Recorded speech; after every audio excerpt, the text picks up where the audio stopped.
So dear learners, in this video, we will be continuing with discussing about the implementation issues.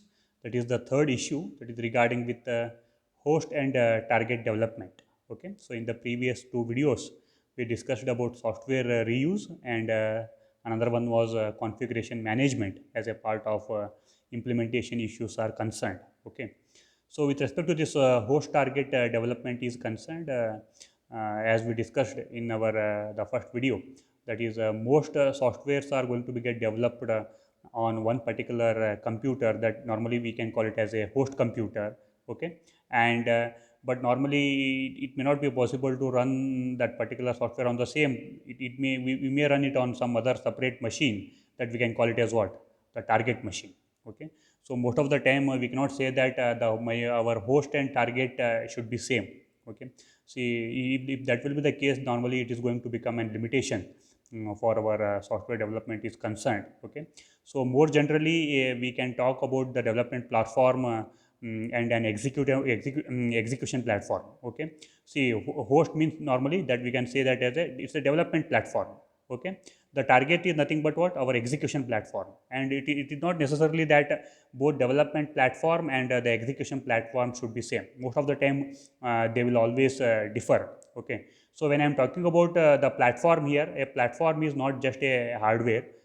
This hardware comes along with a supporting necessary softwares, which includes an operating system.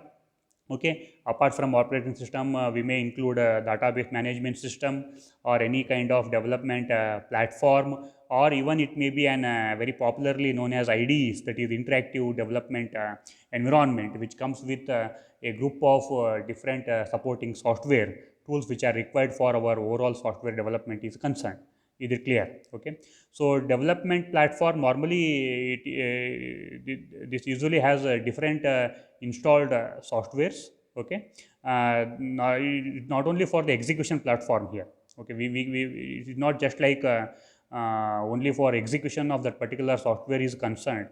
Okay, so that it might have come up with the different installed softwares. Is it clear? And these platform may have different architectures also. Is it clear? Okay, then with respect to this development platform tool, just have a look at there, what are all the different tools that we need as a supporting tools for our overall implementation of the software is concerned. Okay, so our tools like integrated compiler, okay, and syntax directed editing system, okay, which will allow you to create, edit, and compile the code. So this is the tool which is going to provide an environment where you can uh, implement your program. Okay, with and also you can create, you can edit that particular program, and even you can compile that particular program to check the errors, or for the translation purpose. Is it clear? And apart from that, you may need a separate language debugging system, okay, to identify and remove the bugs are concerned. And you may need tools like graphical editing tools. For example, say either it may be to draw the UML diagrams or edit the UML diagrams. Okay, there are so many commercial and open source tools are available to support such kind of this graphical editing tools are concerned. Then we may need testing tools also. They are also a part of our development platform. Okay, testing tools like JUnit, okay, which are capable of automatically to run the what, a set of tests on a newly developed or new version of the program as a part of our validation or testing is concerned. Then we may also need tools like project support tools, which are going to help us to organize what, to organize our code for different development projects, or to manage the code. Okay, so like that, development platform means we cannot think of a single software here. It may be, we may need, or we may need to deal with a different set of or groups of what, the software which are needed for the implementation of our software is concerned. Okay, so especially in this particular development platform is concerned, we have come up with a very important topic here, that is integrated development environment. That is very popularly they are known as IDEs nowadays. there are so many different IDEs, that is integrated development environments, have been created just to support our or to support for this development of or the implementation of our overall project is concerned. Okay, so just have a look at here what are these IDEs here. These are all nothing but what the software development tools which are often grouped or to create what they are grouped to create an integrated development environment, that is IDE. It's not a single software, it's a group of different variety of software tools. Okay, and then an IDE it's a set of software tools which are going to support our different aspects of the software development. Okay, so either it may be for writing the program, or it may be for debugging the program, or to draw any graphical notations, or to edit that the graphical notations are concerned.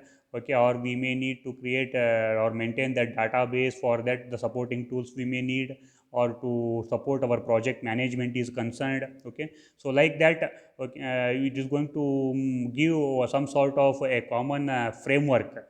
Okay, for user interface is concerned. Okay, that you can call or think of what an IDE here. Okay, and IDEs are created to support the development in a specific programming language such as Java, or it may be a general purpose IDE, whatever it may be. Okay, so the very popular IDE that I hope all of you might have heard about, just you go through this one, that is Eclipse is there. Okay, it's a very popular IDE as a open source which is available. Specifically, it is used for developing in Java applications are concerned. Is it clear? Okay, very popular IDE that most of even while doing our student projects also you can make use of this Eclipse, that is integrated development environment, that's IDE which is available. Just focus on this particular IDE, try to learn this. Okay, so there you will come to know that how the different tools are available in this particular environment of that particular Eclipse, which will be helpful to carry out the projects under what the Java platform is concerned. Okay, thank you.